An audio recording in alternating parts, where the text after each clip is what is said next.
Hello, internets, YouTubes. Let's see if you're working tonight. Yay, we're working. Alright, cool. Well, I missed the last Wednesday stream. I'm sure nobody was sad, but I was sad because I enjoyed talking to my pretend friend, Mr. YouTube. Missed that last Wednesday. And on Sunday, we built the Horny Fox, who is actually out back right now drying after getting primed.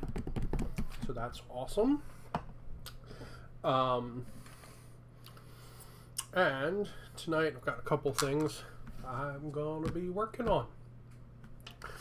First up is our Decajet. So he's got a couple details that still need painting in.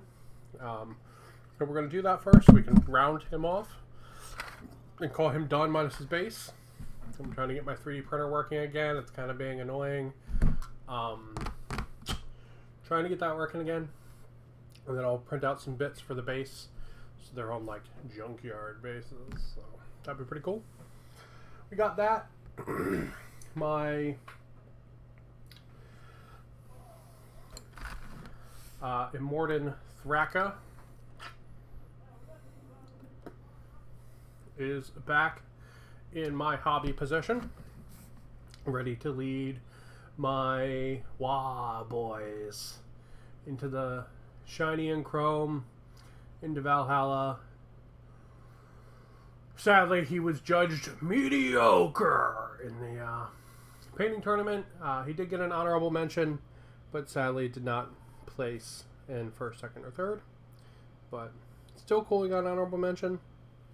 I'm still really proud of him. I think he looks really good. And I think he's going to be a great centerpiece model for my army. I will say that he got an honorable mention out of like 35 entries. So, not too bad, you know? There were a lot of entries. On top of that, we got some more sisters done in the new Sister of Battle paint scheme. I need to paint her face still. You can see the eyes and stuff aren't done. There's no way in hell I'm doing that on cam. That is not happening on stream. But there she is. This is the Palatine. Plus some extra bits, like an extra holster and the weird creepy flying baby. Just so I differentiate her a little bit from the standard troops. Because otherwise, like, for example, the Palatine here is, you know, she's straight up just less fancy than this squad leader here. So I wanted something to be like, oh, the one with the creepy flying hawk baby, that's the Palatine. So yeah, the wings, I did do them to make them look like hawk wings. They got the gray feathers. That is spaceship gray, which is the same thing all their dresses are done in, with some leather brown, and then the tops of that were done in necromancer cloak dry brushing, and then the whole thing got a wash of apothecary white to tie together. I'm actually pretty happy with how they look. They're not perfect, but they definitely convey what I wanted them to, and I'm pretty happy with that. So yeah, she's looking pretty good. This is the original test model that we started on stream right there. She's looking pretty great too. And I've got lots and lots of other sisters started. Here's the lady with the banner. Here's simulacrum, whatever it's called. You can see I still need to draw their barrels out. But they're coming along. I'm shooting to do the 5-lady squad next. Take my ring off so I don't get paint on it. But I'm shooting to do the 5-lady squad next. So that I essentially have a legal combat patrol, because then I'll have a commander, which will be the Palatine, and then the 5 ladies, and that'll be a legal combat patrol. So then I can add in like the lady exosuit and this tank and stuff like that, and have a full army. So this is the other thing we're probably going to work on tonight. This is the Immolator tank. I magnetized that gun. I have not magnetized these yet. Still need to do that. You can see I've started to block in the colors. It's still really messy. This top turret is magnetized, but it's being a little bit of a little bit of a pig. Maybe we'll have to... Let's add another magnet in there because it is being a little bit of annoying. A little bit of annoying. A little bit annoying. Let's throw another magnet in there. Give it a little bit more spin action. Lift up the turret a little bit. That's what we really want to do. Yep, there we go. You can see the turret. It's actually tapered. Sorry, the deck of jet's in the way. The line here is actually tapered. It's not straight. So the further it sinks in, the tighter it gets. So if I wanted to spin more loose, I just need to pick it up a little bit. Oh, no camera. This damn jacket jet's in the way, so that's what she'll look like. So we'll work on her a little bit tonight. After we finish up the deck of jet, because the deck of jet will not take very long. So let's look at what we gotta do on the deck of jet. Pretty much one color only, and it is filling in this iron sight here, right on the front there, and then filling in the lines on all the canopies. Those are the two things we have to do on the deck of jet. They're both going to get done in lead belcher, so not going to be particularly fancy or complex. They are lining though, so we are going to take our time and try to do our best. Now, I didn't have to paint these while they were on the model because I left them off while I sprayed the model with top coat, because I did not want the top coat to make the things less blurry, or to make the things more blurry. The canopies, I mean. So I left that off. I left them off while they got sprayed for that. And technically, I could have painted these independently and then put them on the model, but I liked the idea of not having to hold them because they're all pretty small pieces. So I liked the idea of not having to hold them. So let's see if we can get this camera a little bit higher up, actually. There we go. Is that? Yeah, that should work good. Just because the deck of jet's so tall. I could take it off the base, but then I have to manhandle it. I'd kind of rather hold the base, to be honest. This guy, however, I will pull that guy out of his magnetized little slot. We'll go ahead and paint him first. So, yeah, just going to go ahead and I'm going to block in all the lines. They'll probably take multiple coats. But if I can at least get some of it in, the second coat will grab more.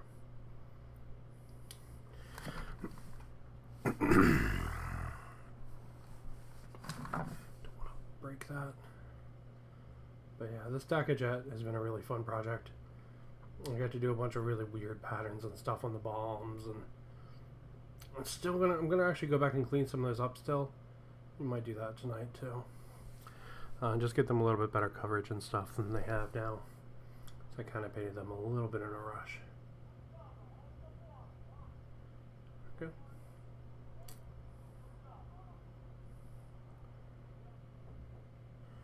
Right.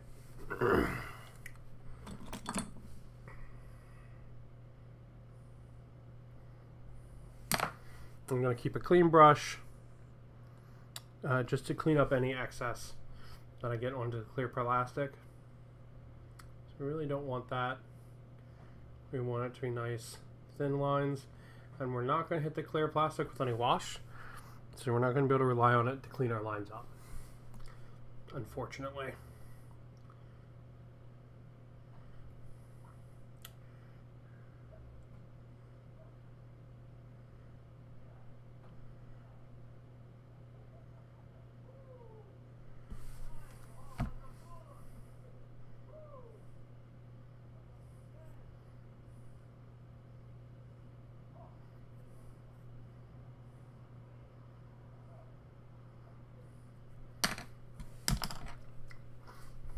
Doing cleanup. That's all. We don't really want it drying in places it shouldn't be. One of the things I really should have here is a toothpick. But unfortunately I did not think to grab one before I started.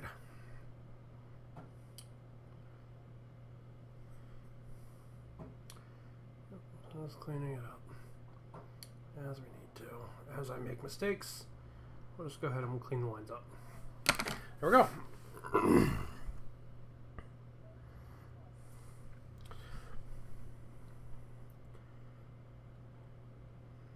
Yeah, this Decajet's been an awesome project. It's also just a really, really fun model to like have, right? Like, I don't know, it super brings out the little kid in me. I'm sorry for smacking my lips. I just got done dinner and they still taste like sauce. That's just my beer. Delicious sauce. Hey dude, what's going on? Oh, it's going pretty good. I just wanted to get some streaming in today since I couldn't do it during work. As I unfortunately currently working from home just because of the nature of the work I gotta do right now. So I'll probably have some work from home again coming up, but not at the moment. I just unfortunately don't. Everything I gotta do is in the office.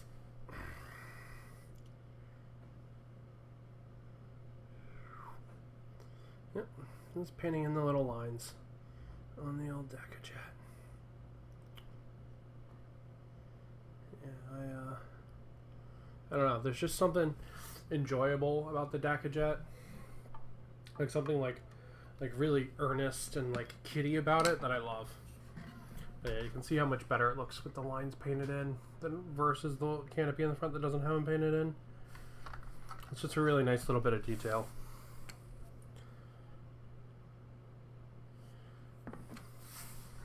So I will admit this paint isn't like super thinned. It's actually pretty thick because I really want really good coverage here. I really don't want to have to go back multiple times and paint these in.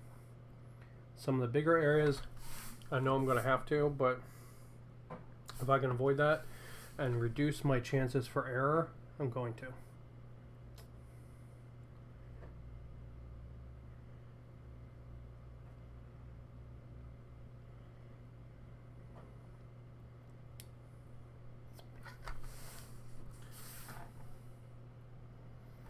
Decajet is such an odd shape though.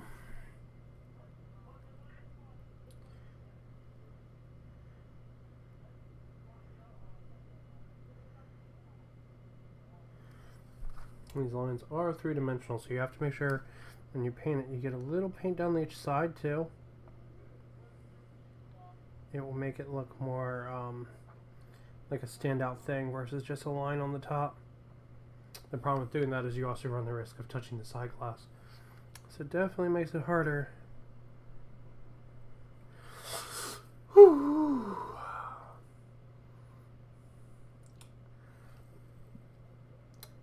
Sorry, reaching that far out from my body to paint these lines is very hard with my shaky hands. It's even harder on a camera. This is a hobby challenge for sure. Because I do not have steady hands at all. So let's see if we can turn the model and sort of mitigate that a little bit. Mitigate my shaky hands.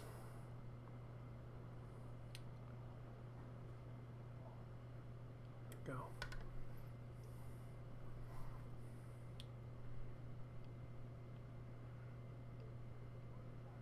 Oh, screwed that up.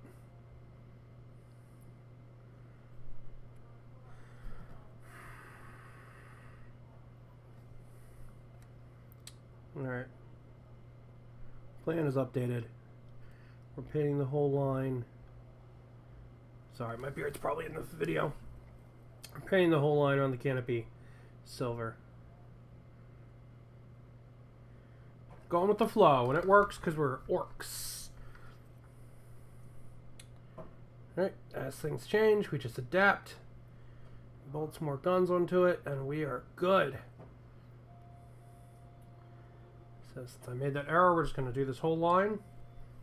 That does lead us up to potentially making more errors, but it also means that our lines here on the bottom of the glass are going to be easier to do, which is what we want.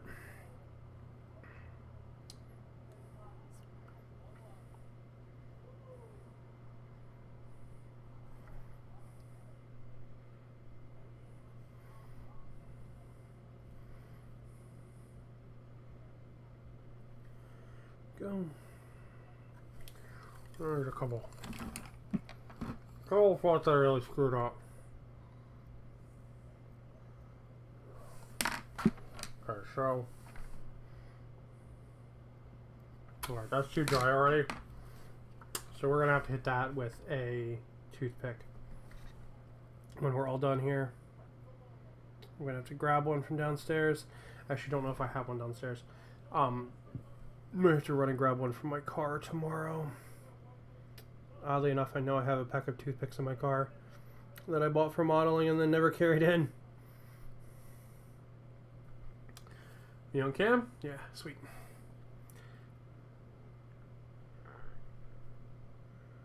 So yeah, just want to get some streaming tonight.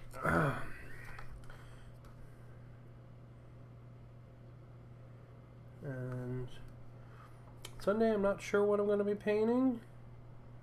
You know, to be honest, I might actually try playing a game on Sunday on stream. Oh no, I take that back. On Sunday, we're going to open Curse City. Yeah, because I did manage to get a Curse City pre-order from a local shop here in Hawaii. I got it from Armchair Adventure. They got quite a few in, which is really nice. And I got one from them. So if you pre-order with them and then pay in advance, you actually also get a discount, which is not a very common thing here in the US. Getting a discount on Warhammer is super uncommon. I know in the UK, like most local hobby shops sell like 20% discount or whatever. That is not the case in the US. Most stores here sell at MSRP. And you can usually get a little bit of a discount from Amazon. Usually get like 10% off or so. But pre-ordering from Armchair Adventure nets you the same, which is really good. So now, what I think, because there's three main hobby shops on the island. There's Other Realms, which is the biggest one, and there's Armchair Adventure, which is a lot of board games and stuff, and then there is Westside Comics and Games. They're all great stores, super great. Other Realms does a lot of really nice like events and stuff, which is super cool. I used to go there every week to play Warhammer, specifically Kill Team, which was really neat. And yeah, it was good. But yeah, they're all kind of different.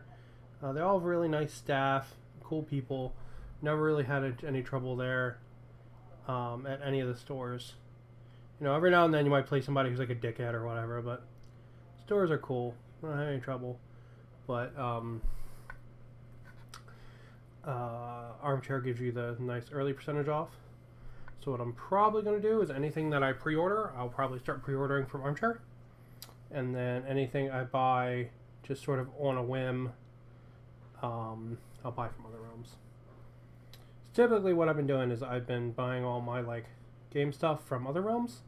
And then anytime I go and play at Armchair, I buy something. Do I need to do that? No. Does it help the store out? Yes. Is it an excuse for me to buy more shit? Also, yes. So it's benefiting me, and, you know, I get to pretend it's for a good cause.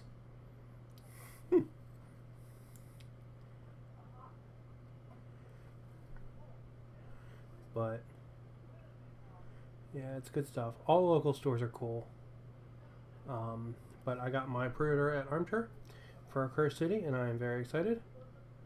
So I will crack that open, and we will do a little bit of an unboxing and review for it on Sunday. So I'm going to go pick it up on Saturday.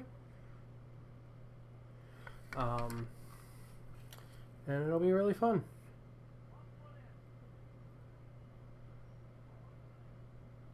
And I will probably start work on the models. It's like one-offs. And then once the Sisters of Battle are done, I'll probably hit the like all of the skeletons and stuff like that, all the like more horde models. But yeah, there we go. There's the canopy on the Dacajet all painted in. We got all the lines in there. Let's do a little bit of work on the bombs, just because I want to clean the color up a little bit while it's on the top of my noggin. Specifically these red bombs, they just need a little bit of love and some of the color. So we'll go ahead and we'll do that while it's on my brain, and then we'll swap over and work on our sister's tank. Yeah, you can see some of this like coverage and stuff. Not the best. So we'll just go ahead and block some of that in. A little bit more than we had. Flames are really, really, really basic, but they're just kind of like a fun, silly little thing.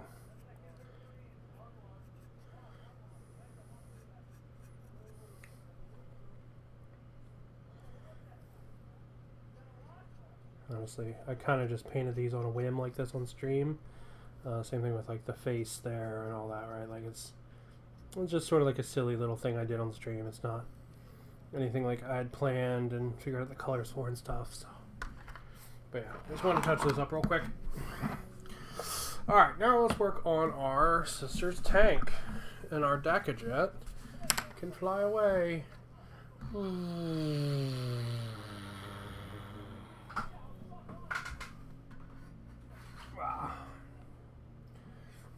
All right. Energy drink at like 8 o'clock. That's the life I roll. All right. So, test out a couple of things. One, this is a base I 3D printed a while ago. Perfect. Fits perfect for the Sister Battle tank. Doesn't really add on to the profile too much, but it does pick it up the extra height, which is really nice. So now when a sister stands next to it, the tank is equal to it instead of her being taller than she should be with the tank. So that's really nice. So we'll use that base. I had originally printed this base for this bad boy, but honestly, I thought he was a little big for it. So we'll use it for the sister's tank here. So she'll get that base when she's all done getting painted. But it does mean that we can see what we have to worry about painting wise, right? So we can actually see up under there. So we're gonna have to paint that. Same with the back there. We don't really need to worry too much about things like the inside of the treads. As long as I have some color blocked on there, that'll be fine for the viewer. Especially given that that's gonna be all covered in mud and stuff. But yeah, besides that, we can pretty much see everything under the model. So we need to get some color up under there. So let's do that, and then we'll work on working on this turret piece and get some color blocked in there. Let me put this back away. Oh, if anyone's curious, this is a 100mm base. I grabbed the file off of Thingiverse. If you are going to 3D print bases, I highly recommend you get the quote-unquote hollow ones. There are files for them up on Thingiverse, because it means that the bottom is like this instead of like being a solid piece like this. So if you want to put magnets in it, it's way easier. I am going to have to drill this out and stuff to put magnets in it, which is a pain in the ass. So save yourself some hassle, print the 3D ones that are quote-unquote hollow. All right, so let's get some of that. Let's get the underneath there. Let's get some color underneath there. It's going to be really, really smeary because you can see there's like not a whole lot of primer there when we put it on, so it's going to look really messy. It means it's going to take a couple of coats, which is a little unfortunate, but it is what it is. So there we go. Just going to smear some color down there. It's going to be ugly. Warning you now. Not pretty painting occurring in like 3, 2, 1. Where the hell did my brush go?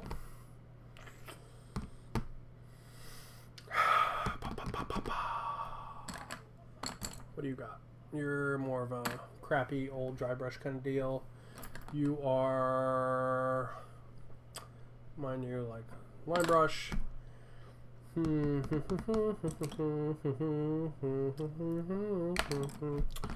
Is it this one? No, that one's super knackered. Oh, there it is. Duh, it was right next to me. Alright.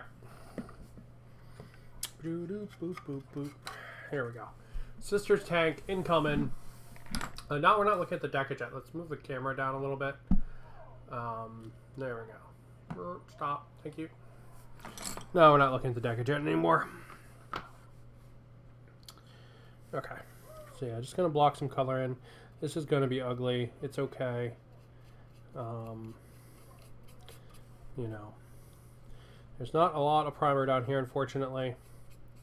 So it's going to be really smeary and not have very good coverage. But we want to get something down for the bottom to stick to. So yeah, if this tank didn't have so much clearance at the bottom, you wouldn't really have to worry about this. No one would ever see it. Which is one of the reasons I didn't bother spraying it, because I didn't think you'd be able to see it. But now it's too late to spray it. Unfortunately, because I don't have a... well, I have an airbrush, I'm not super good with it. I don't really want to hook it up to spray this one little piece. So, there we go.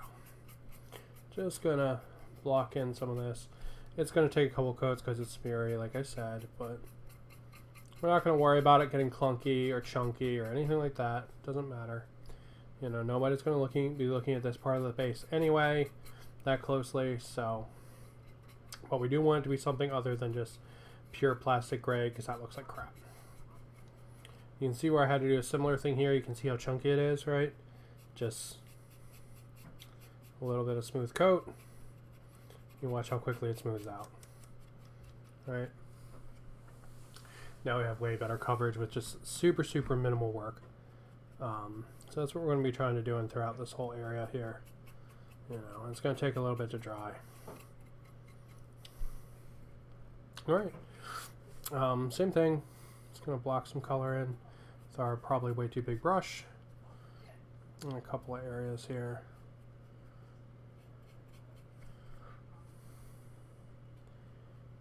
Honestly, there were quite a few areas that fortunately did not get hit very well when I was spraying it.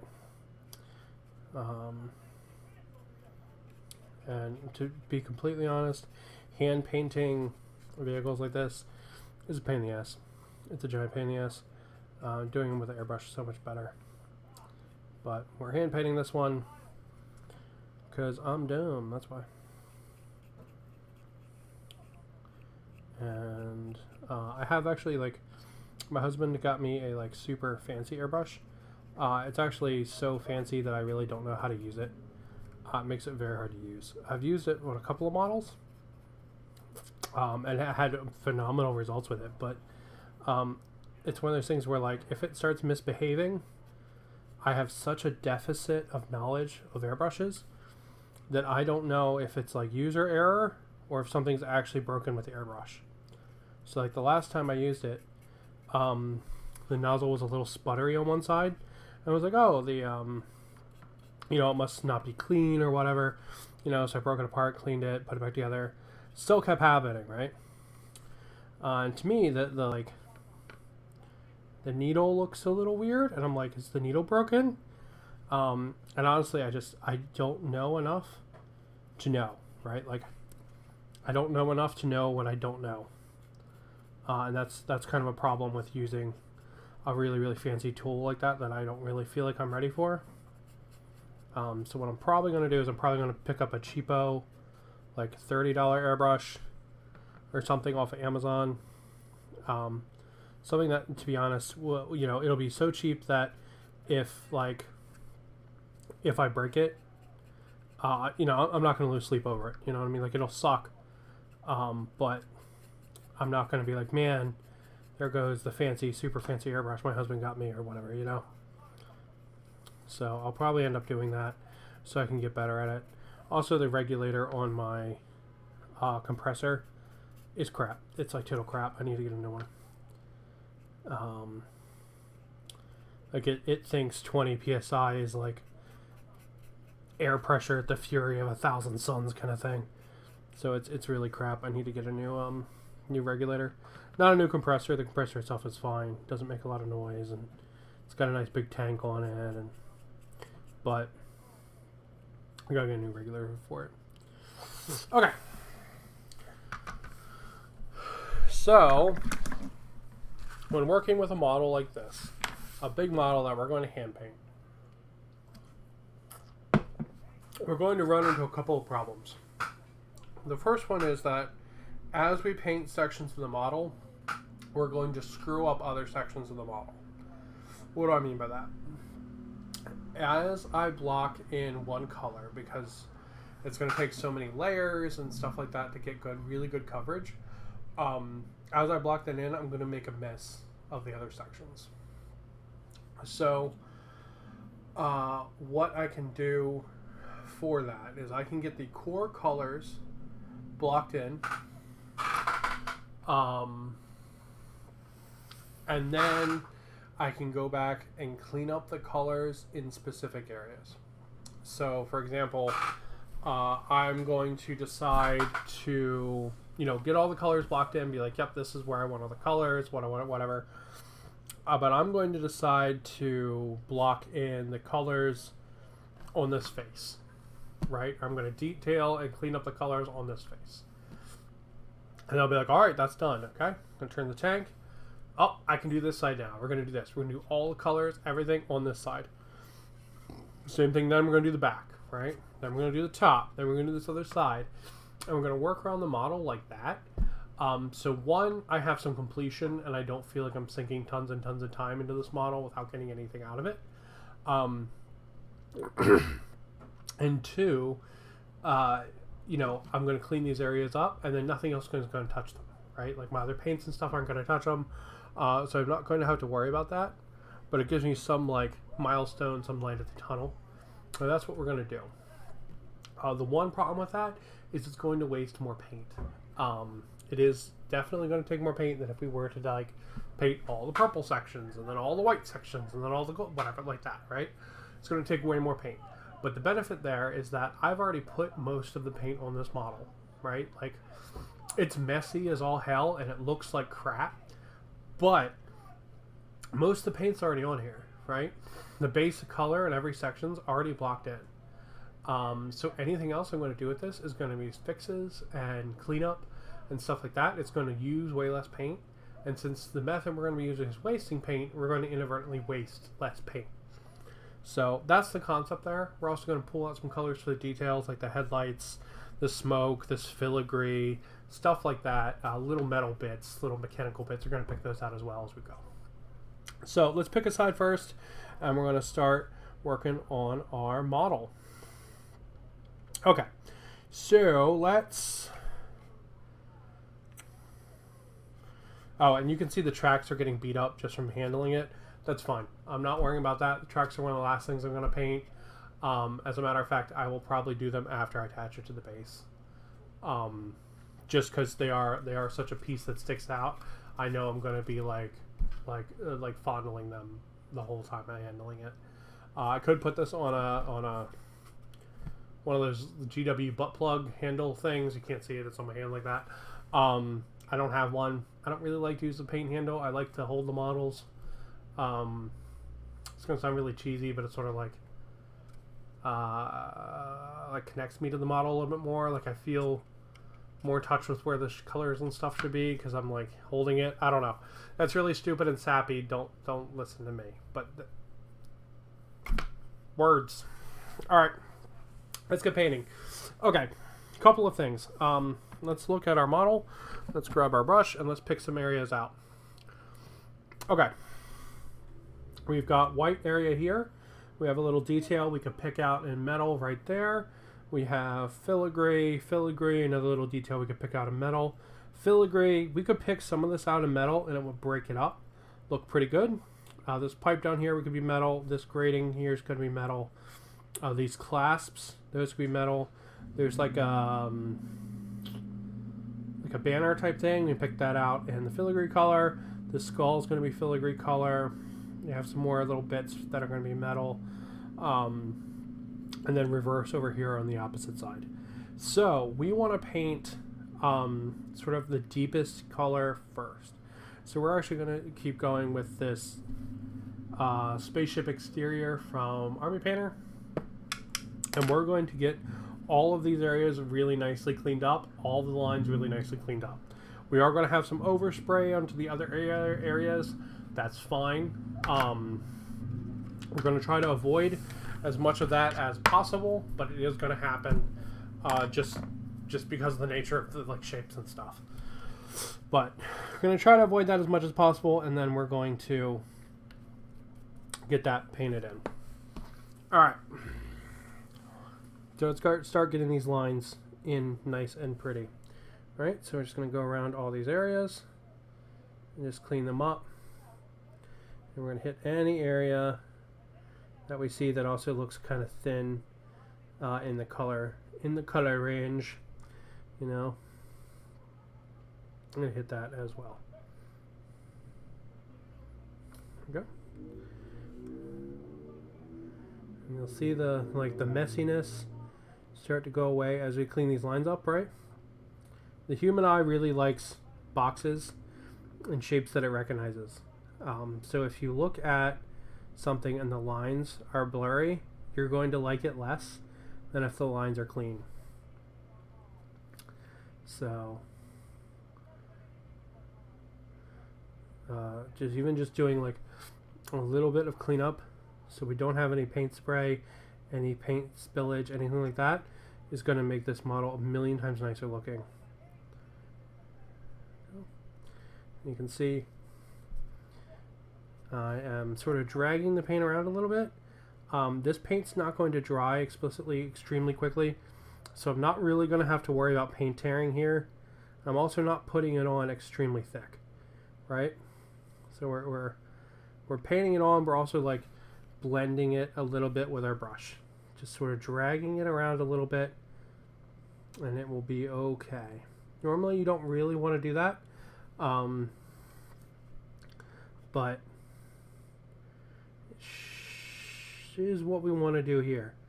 We do want to blend it out a little bit just as we're applying it, because it will make the shapes look cleaner and nicer, and any difference we have in the tone should be evened out while we do that.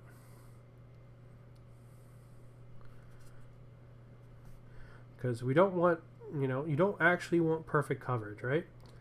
You want coverage so the color is recognizable and looks consistent throughout the model, but you do want slight tone in the model, which is just because it makes flat shapes and stuff more visually interesting to the person looking at it. This is actually one of the benefits inherent to contrast paint, especially when putting contrast paint over a non-standard base coat, right? Using contrast paint more as a shade.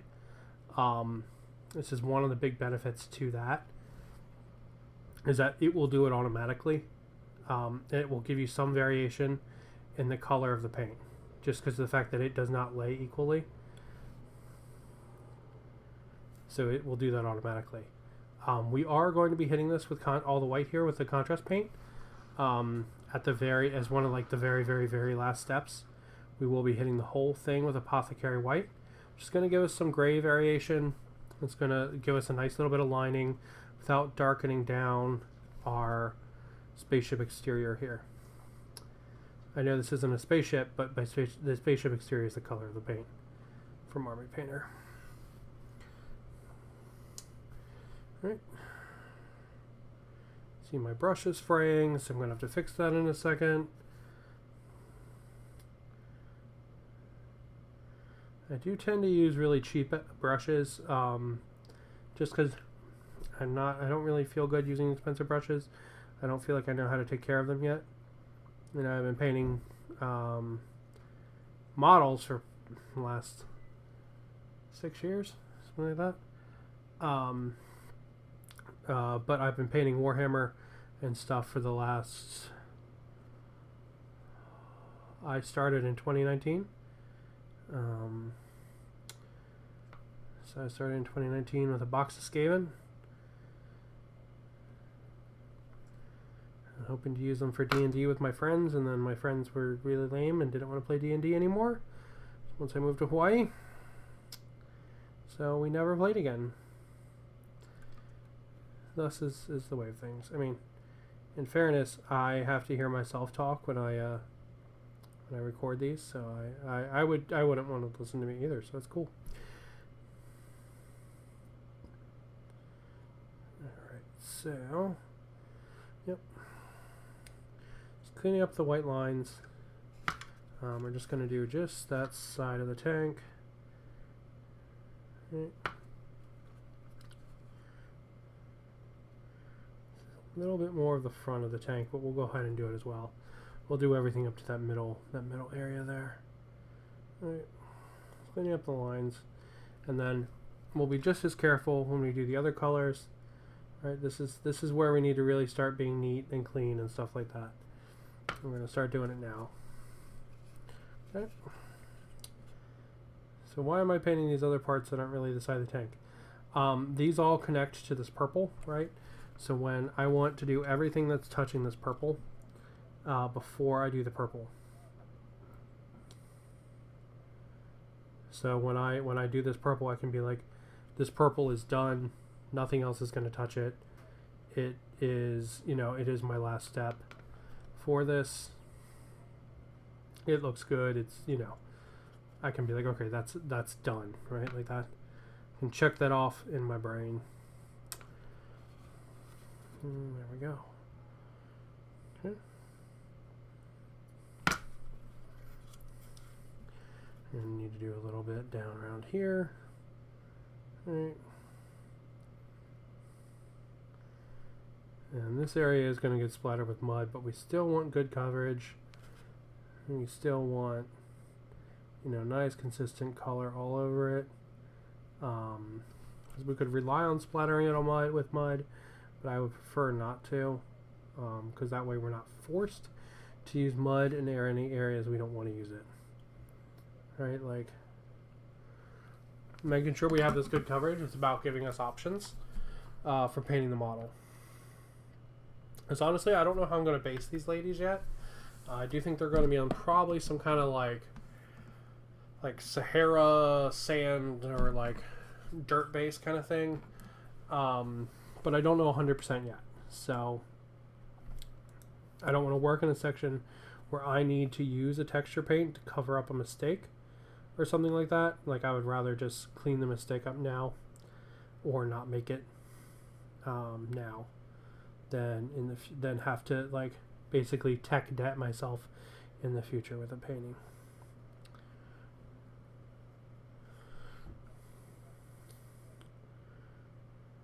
Are we still on camera? Yep. So yeah, just going around working on the ladies, getting their big shooty tank all ready to rock. Okay, so again, we're going to do this line up here as well, just because this is touching the purple. We want to clean it up so that when we do the purple, we don't have to worry about anything else sort of getting in the way or us messing anything else up. You can see we need to do lots of work down here because there's a lot of purple, very little white. We missed this area earlier. So we're going to go ahead and we're going to clean that up. Just like that.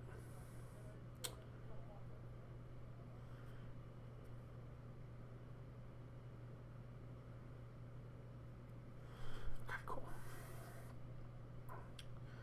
Clean up some of this tone, get a little more even, a little bit better coverage. I did have a couple little gaps in this tank, but nothing I'm like super worried about when I was assembling it. Nothing that I felt was so bad I needed to like patch it, just because honestly all the gaps sort of fell on panel lines, which are lines between like armor plates and stuff like that. They all sort of just naturally fell there, so I wasn't too worried about the gaps. In my brain they're just going to be panel lines. So alright, so we got our lines cleaned up. We're going to do the same thing here with this door. This door is going to be white as well. You know, it would be easier just to do the door in purple. It'd be like a billion times easier. But it's going to be more visually interesting to the person looking at the model if we do it in white. Because it's going to add some definition and something that like stands out against the purple. Right? And ironically, having less purple is going to look like more purple, right? It's going to have sharper, like it's going to have some contrast. It's going to have something for your eye to compare it against directly, you know. And it's right in the middle of the tank, so I think that's an important bit as well, because that you know, your eye is just going to naturally rest on this piece of the tank, so you're going to think, I don't know where I was going with that, but your eye is naturally going to rest on this tank, so I do want it to be the lighter color as well. You can see I'm messing up a bunch here on the fleur-de-lis. That's fine. When we paint in the fleur-de-lis, we'll clean it up. Right? We're trying to reduce our errors, but if we make them, it's okay. So we are in a painting chain at this point, and we are on step 1, right? So any errors for colors that come after this are perfectly fine. We just don't want to have errors and stuff with this color. Now it's probably going to happen just because of the size of the model, right? And the complexity of the model. This thing is not just a block, right? There's a bunch of filigrees, a bunch of doors. We are probably going to make mistakes on the white, and I'm going to have to clean them up. But we're going to try to limit that as much as possible to make our life easier. So, I mentioned my shaky hands earlier. As you can see, I'm using the table a lot for holding the model. Both of my forearms are resting on the table, and the entirety of my left forearm is actually on the table. And quite often, my hand is actually on the pad. This isn't just how I'm painting for the stream, right? This is actually how I usually paint. And if I'm not painting like that, I'm painting like this, with my forearms up tight. Usually my hand resting either on my other hand like this, or on the model as well, right? Making a complete circuit with my body to try to reduce that shake, and try to have a little bit more control over my hands and stuff. Because really I'm drinking an energy drink at 8:35 at night. I'm a shaky motherfucker. Let's be real. I'm not Doctor Strange here, okay?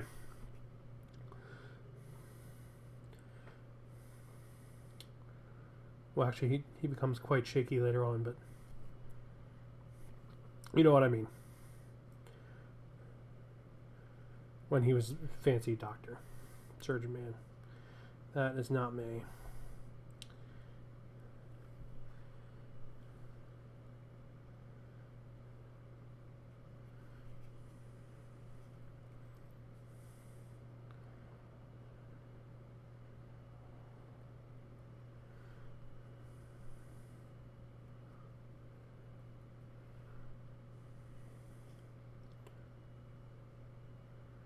Yeah, you can see I'm not worrying about getting the white onto like the gears and stuff, or the gears is the wrong word. The hinges. That's because they're going to be gunmetal, right? So it doesn't matter to me what color they are right now. They're going to be gunmetal, just because it'll have a nice little bit of contrast in there, a little bit different to color, to make the model a little more interesting. For the viewer.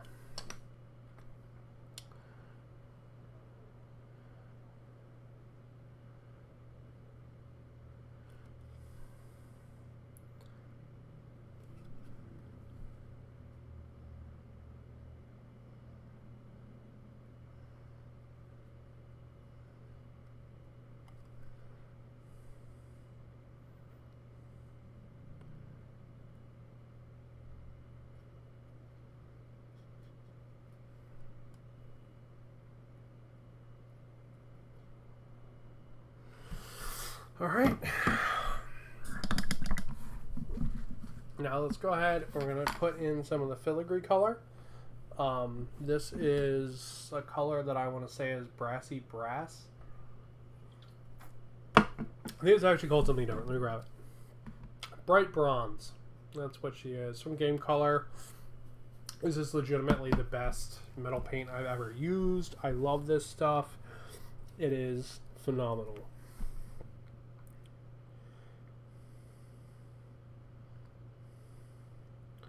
And this bottle, I use this color on like everything. His bottles lasted like a year and a half. You can see how much I use it. Like I literally, like it's my main metal color now. So, all right, let's go ahead and let's start blocking in or cleaning up the lines on some of the metal. Right, get those nice and tight.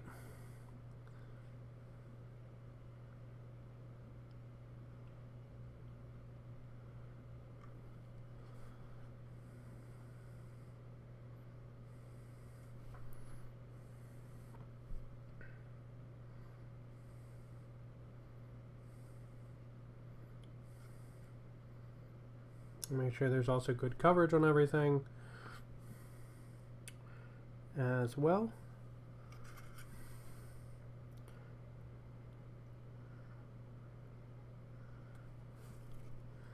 You can see when I blocked it in, I missed the inside here. We'll go ahead and we'll get that there. Again, do our best to be clean with it and careful. Miss the same here on this side. Go ahead and hit it as well. Now this is going to look a little bright. We are going to hit this with a purple. It's going to make it a little more bronzy.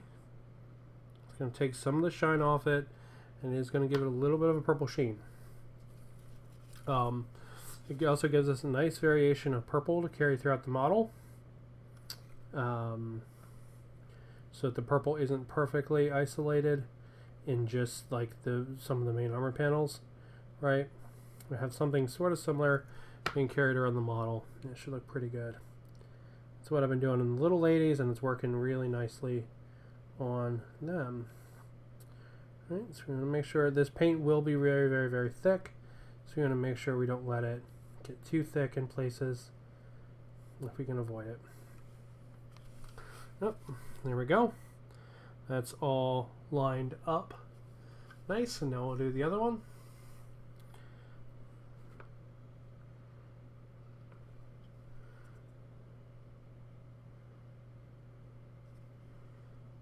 So generally when you paint things like this, you want to go inner to outer. We did violate that a little bit with the door in the middle there, but that's just because the order we chose to do the colors in. Because inner is usually white on this model, and outer is usually the other colors.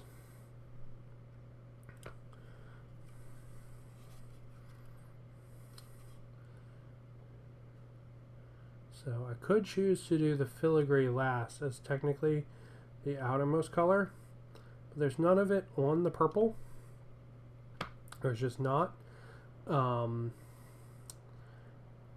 also, honestly, the purple is kind of hard to apply, so I want to do it as the last color, or next to last color. I will do it before I do all of the silver, at least. Tightening up those lines, making sure all the details have their color in them. Let's see, I missed some here on the inside of the box. Go ahead and hit those. And then I missed this too.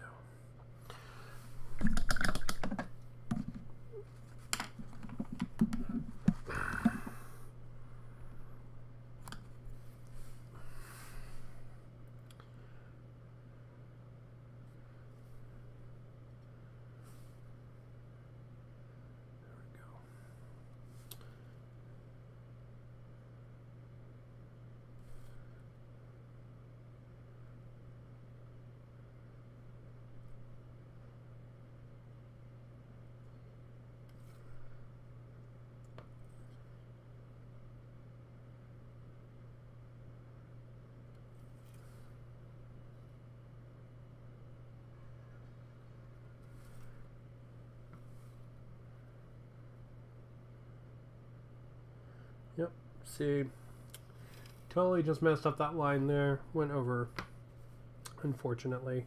so we will have to clean that up. Unfortunately, that's like the last line I make is the one that has the error in it. So we'll hit that, we'll give it a minute to dry, and then we'll paint over it with the white, so we remember that error is there, and in our brains we can be like, all right, we are done with the white on this side.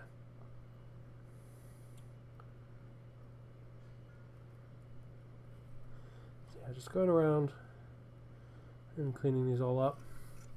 The like metal gradage here, that's going to be done in silver just to break up the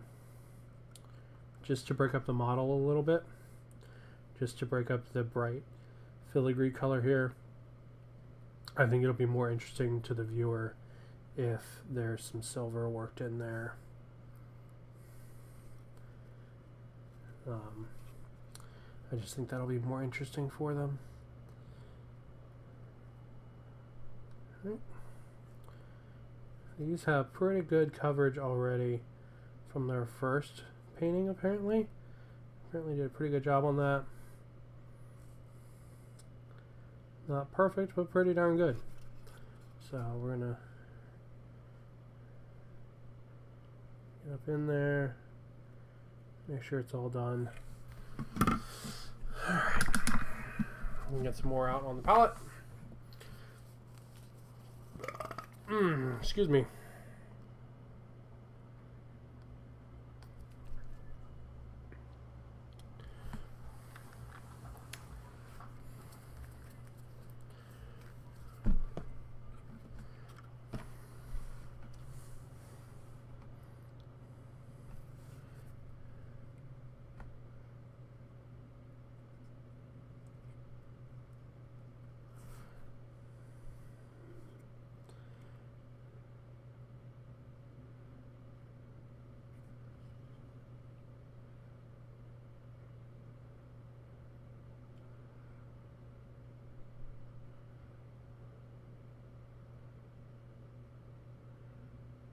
I'm just now painting this like little banner thing.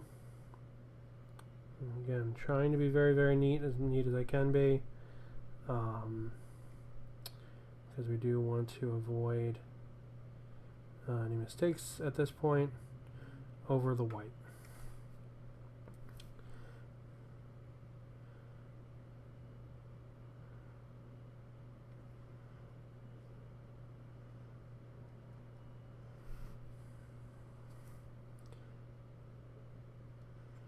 We want to have as little cleanup as possible on the white as we go around.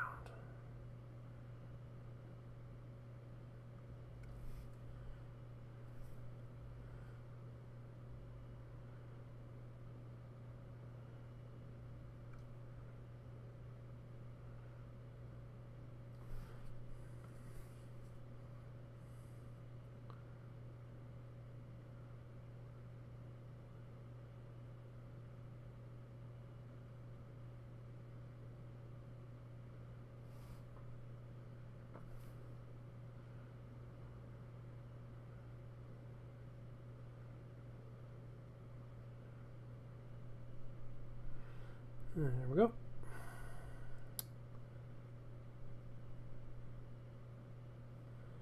Alright, and that is all the filigree on that side touched up.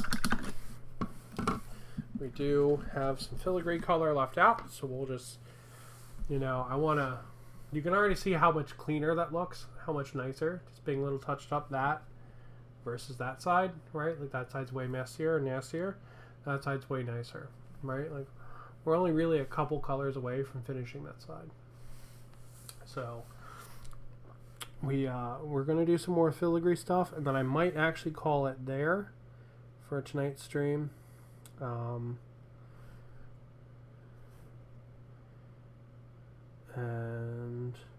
yeah, if I make any more progress on this guy, I will post it up on Instagram, and folks can check it out. You can see my purple and white and pseudo bronze brass color, kind of purpley color. I'm going to check that out there as well.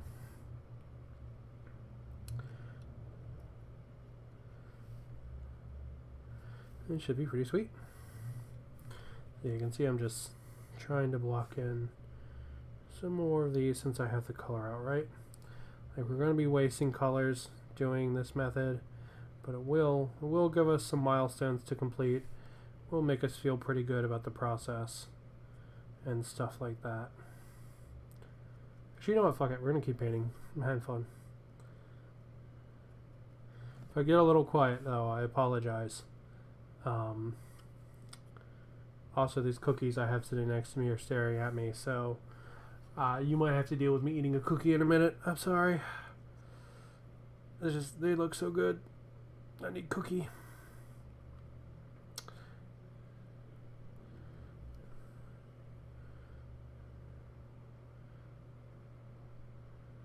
So yeah, so I'm prioritizing the sections that aren't really touching the white yet.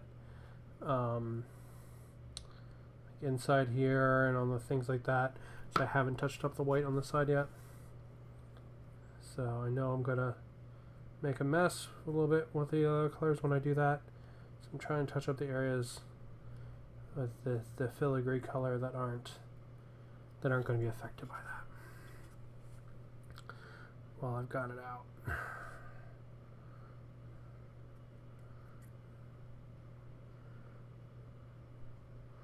While this model has a lot of details, it's actually a really forgiving model. Because we can use things like washes and stuff on it pretty heavily. And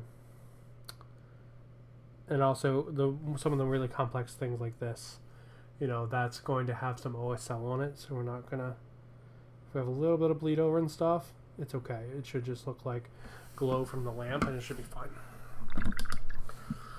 Alright, let's get that purple out. The purple's hard to use. 100% transparency. This is a beautiful color. I fucking love the hell out of it. It's a pain in the ass to paint with. It is an absolute pain in the ass to paint with. But I really like it. I like the shine it gives to things. I like how dark they are and kind of reflective.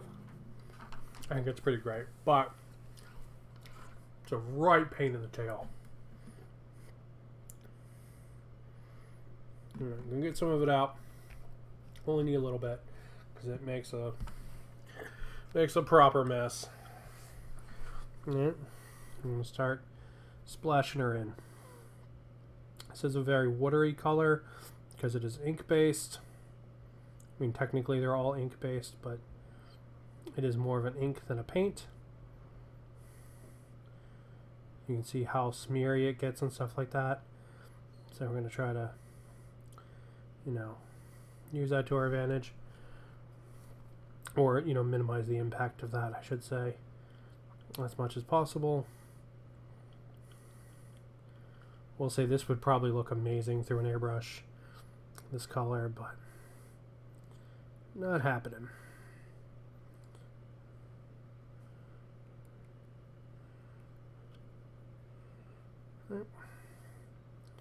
So because of the smeary inkiness of it, it is going to give us some variation in the tone throughout the model, which is fine.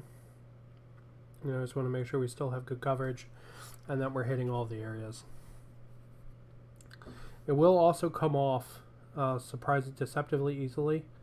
So when you use these intensity paints, consider that. So especially when you're handling it before you have top coated it, try to not touch those areas in the model because it will come off very easily on your hands. Eventually that, you know, the longer you give it to dry, the better that gets, which is weird, but it's how it works. But yeah, just be aware of it. Because it sucks having to touch this up because of the variation. You can see when I when I do a little bit more like blendy kind of stuff with it, it does pull more in. That is because it is more liquidy, less painty.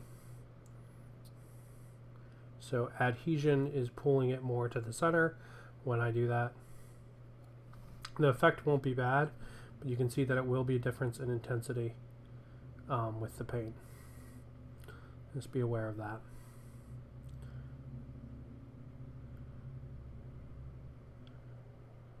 Go. All right. You can see it will pull from the edges a little bit, like a wash, but not incredibly so, just a little bit. So just be aware of it when you're applying it, and apply to those areas a little bit more heavily or liberally than you would, so that you don't get that kind of adhesion pull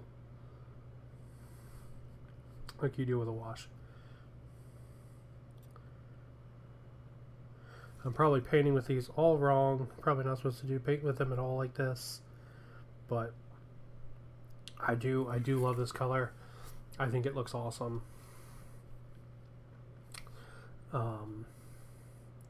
So I am using it, even though it is more of a pain in the tail than a regular paint would be.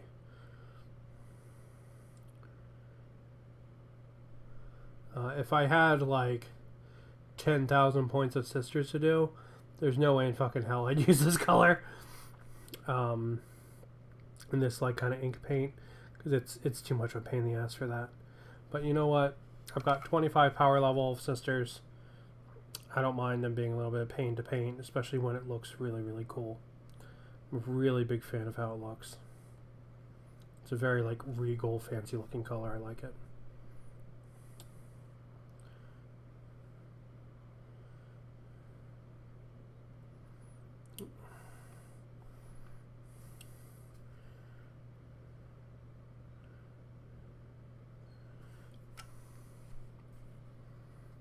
You can see a couple areas where I nicked the white that we'll have to touch up.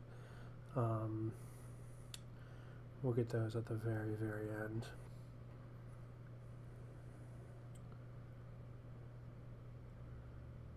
There we go. Yeah, so looking pretty great, not gonna lie. Really coming along. Really coming into its own. And looking super, super sweet. Yeah, so that purple's looking good.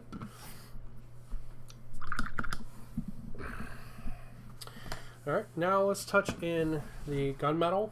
For this, we're going to use Army Painter gunmetal as opposed to Les Belcher. I'm using this because it's a little bit of a brighter silver than the Lead Belcher is, which is a little bit darker.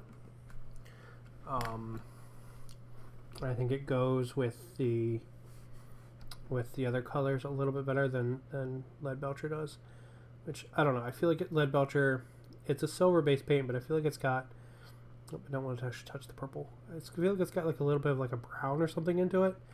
It's a little like murky. This is more of like a dark silver. Ironically, it's like less of a gunmetal, even though it's actually named gunmetal.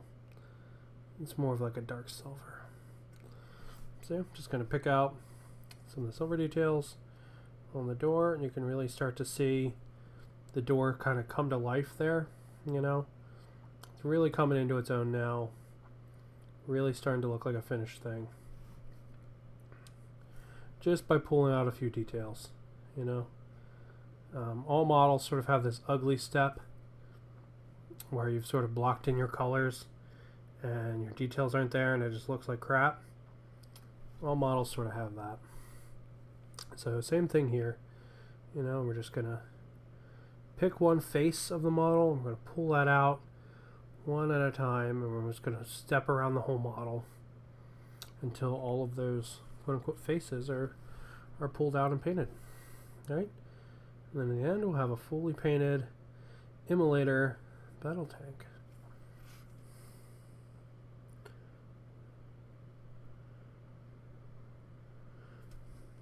This model does have, the immolator does have some really cool aspects to paint. You do get to paint the clear canopy for the gunner, which is really neat. You do have a gunner, which is a sister battle itself to paint, and you have a lot of this neat filigree, and you've got some fire and stuff like that, which is also fun to paint. You know, and there's a lot of different things you can do as well. Like if you wanted to ignore the panels, right, and say paint the tank all one color, like say black or something, there's a lot of like cool, like freehand, like I'm a paint, you know, like a giant fleur-de-lis or like some stripes down one side, or, you know, if you didn't want to get like super crazy, like pulling out details like this, you could easily do something like that and really still make this tank pop and make it really still super interesting to the viewer, even without like, you know, really pulling out all the different sections, different colors and stuff. Like if you sprayed this tank just like essentially, you know, just like black, right? Picked out one or two pieces of filigree with like silver or something, and then painted like a crisscross like red stripe right across the middle, really big one. It looked rad as hell, right? And I mean, you can have that done in like an hour. And there's a giant gecko on my wall. Welcome to Hawaii. Hello, Mr. Gecko. I saw it crawling out of the corner of my eye and I was like, whoa. Nope, gecko. We have some big bugs out here, so I was like, I don't want to see no big bugs up in my house. It's fine if they're outside. The bugs are cool, but I don't need them up in my house. Nope, just a giant gecko.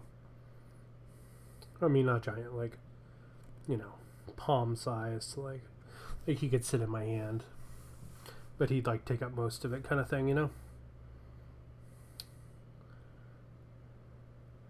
I actually like the wildlife out here. It's very neat, way different than back in the mainland where I was from. Hawaii has a lot of like feral chickens and cats and stuff, just really neat. There's also a lot of like fancy birds and stuff. I don't really understand all the birds. I don't know what they are, but they're cool, you know.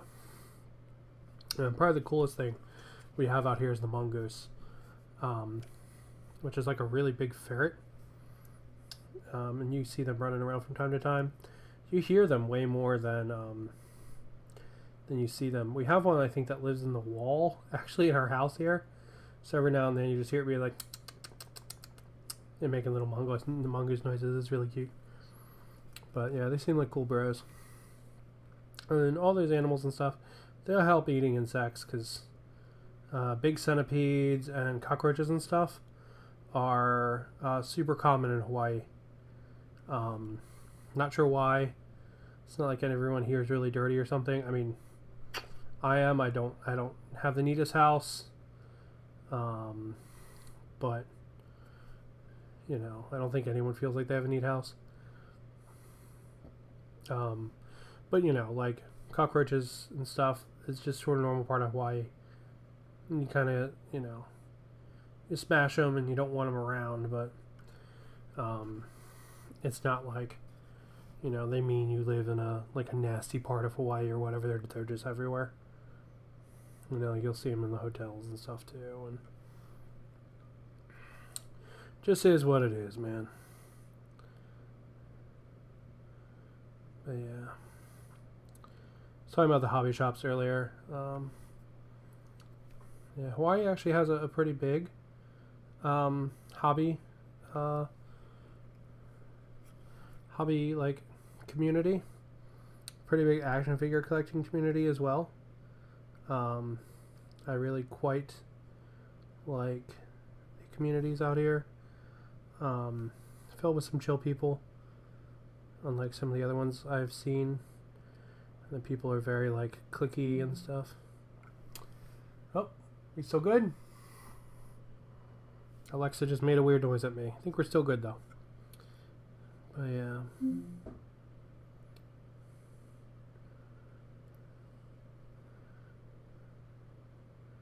But yeah, lots of nice communities and stuff out here in Hawaii. Very nice.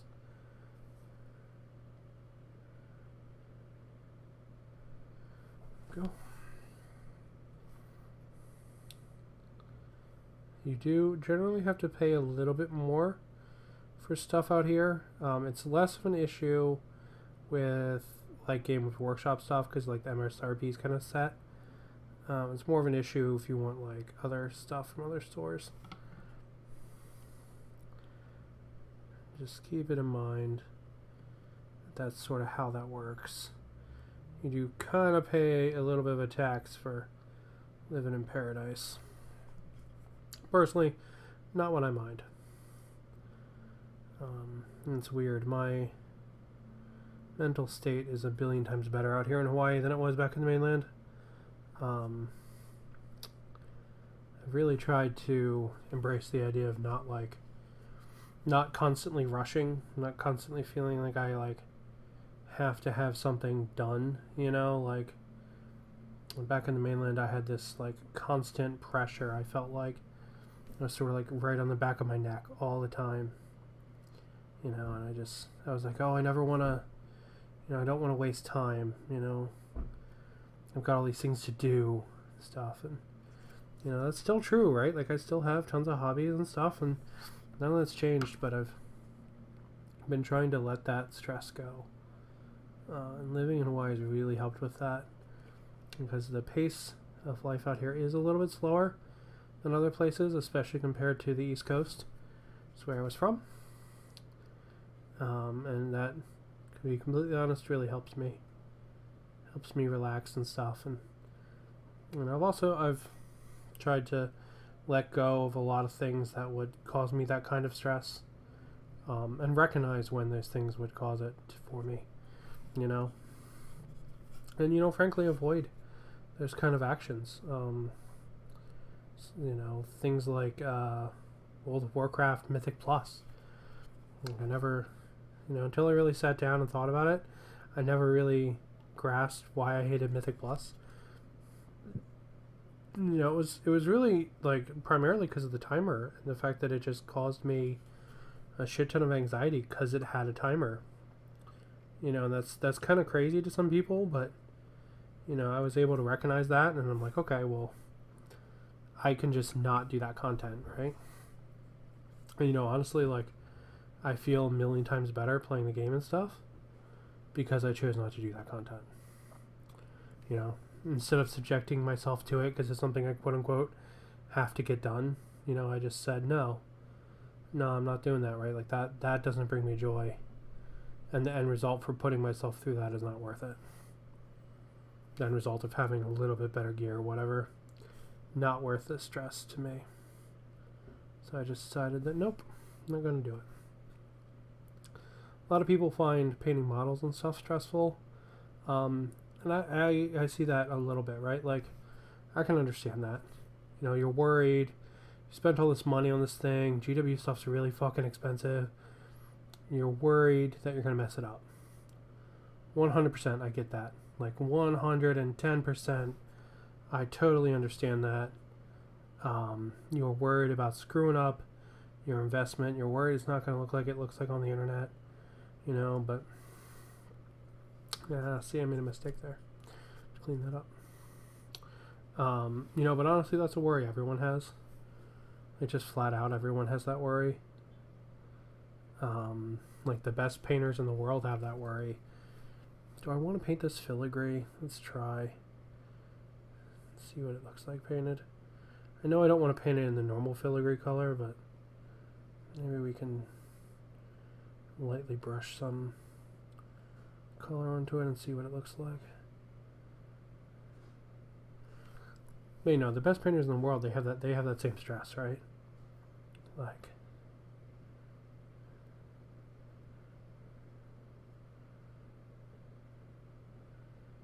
But it's also a situation where with that stress, you're going to create something, right? You're going to create something with your model, be it you screw it up or you learn from it, right? You're going to create something that nobody else has, right?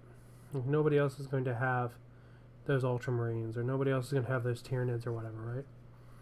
And so you're going to create something really unique and something that you get to share with all the people on the internet, all the people at your local game shop.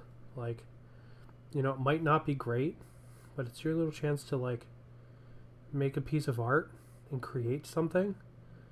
And that's really cool, right? Like the possibility of when you get a new model and you hold it in your hands and you're like, I can do anything I fucking want with this, right? Like I bought that Horny Fox, right? I damn well know I took that model from a local guy that plays that army, right? And I kit bashed it. That thing is going to be a Catan shard for my Necrons, right? But like having it and being like, oh, what am I going to do with it? You know, what are the options? What is the possibility and stuff like that? That's a fucking rush. Like that's a hell of a rush. You know, what colors am I going to do it? What contrast is it going to have? Like, you know, that gets you. That gets you going. It's like, oh, that's good. You know? So yeah. So there's one side pretty much all done. Got a little bit of touch up to do. We'll actually go ahead and we'll do that now. Oh, let's paint the fire. What color fire should they have?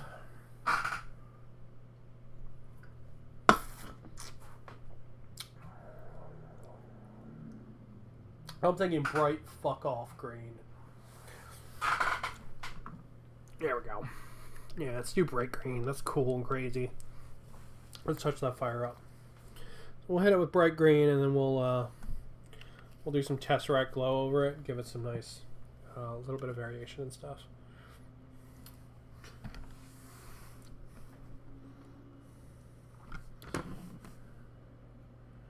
There we go.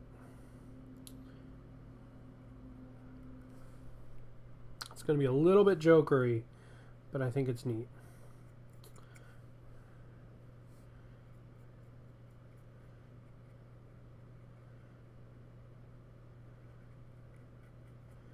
Maybe it's the Skaven player in me, but I do have a sweet spot for green, like kind of warp fire looking stuff.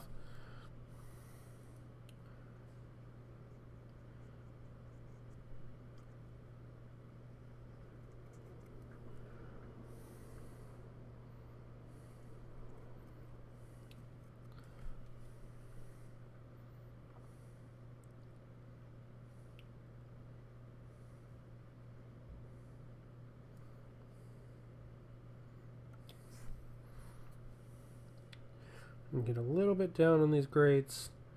Not going to worry about crazy amounts of coverage. Not going to worry about too much spill. Because we're probably going to just hit the whole grate here in Tesseract Glow. And give it a little bit of OSL without going overboard on the OSL. So I am not a fan when there's too much of it. But we have just a little bit, I like it. So we'll probably end up hitting the whole grate with Tesseract Glow. I've got junk in my beard. Story of my life. So yeah, we'll get everything up and ready up to the washes. So we'll do all the cleanup and stuff. We have to do a round of cleaning up the white, and then this is pretty much done once we're done with this painting this fire.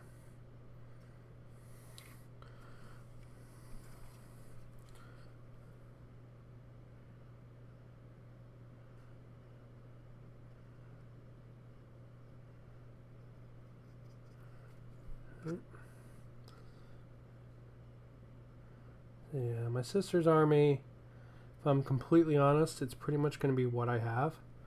Some Repentia, and that big Paragon Warsuit, and maybe the new tank. And that's probably what it's going to be in total. And some of those Mortifier engines or whatever, some of those too, because they're cool. Penitent engines, that's it. I'm going to have some of those as well. You can see it's coming along pretty darn good. And that's going to be the entirety of my sister's army. I'm not looking on doing like any like crazy number of things with it, any like crazy number of models or anything like that. I just want to pick out a couple of units that I think are neat and go from there. Might do a Canoness. And I like the Dialogus model a lot, the like yelling lady. I think that's cool. So once I've got all the models I really like, you know, maybe I'll try to figure out like up to 1,000 point list or something with them. Which between some Repentia, that Paragon Warsuit, and the potentially the other Sisters tank, I do really like that tank. Between those, like that should be damn near 1,000 points. With plus what I have already, which is this Immolator, some Retributors, and a Battle Sister Squad and the Palatine. That way I can play. Yeah, it should work out pretty well. All right. So since I've got a bunch of the green out, we're gonna slap some on this other thing over here. We're just not gonna paint in all the little details of it. We're just gonna get the Howler Fire done on it. I've got so much out. Just like that.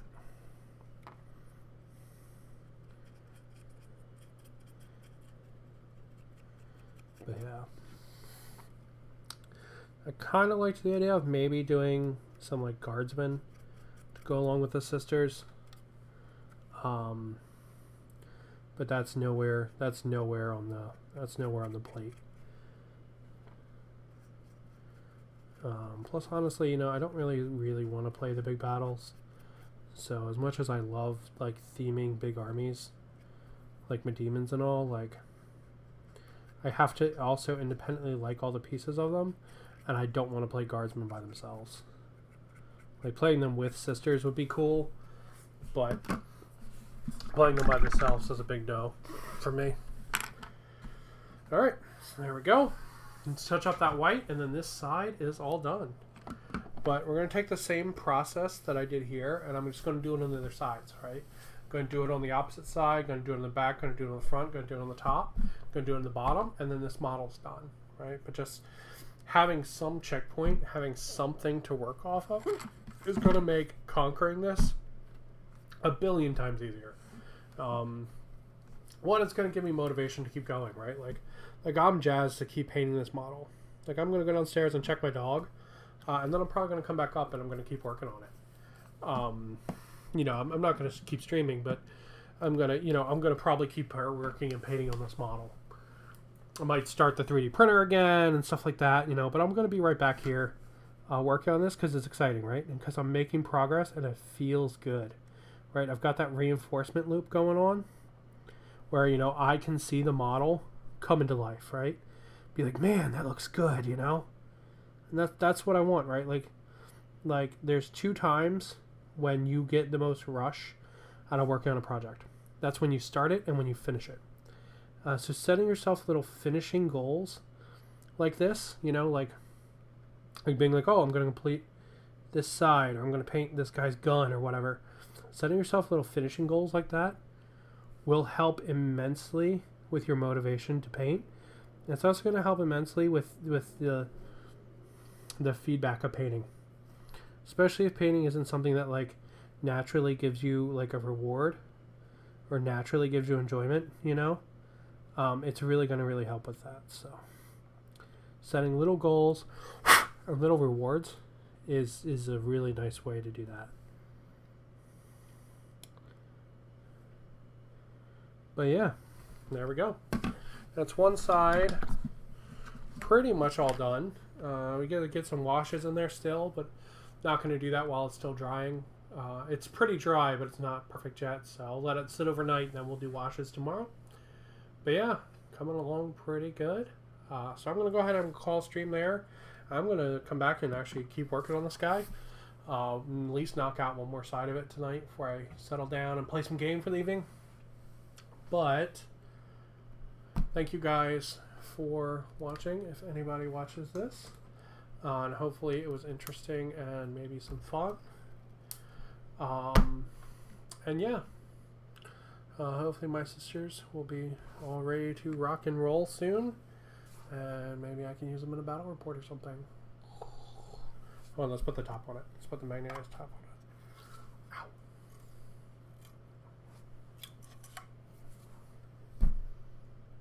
Yeah, it just happened. It's pretty cool. Really like this model. Alright, I'm going to run.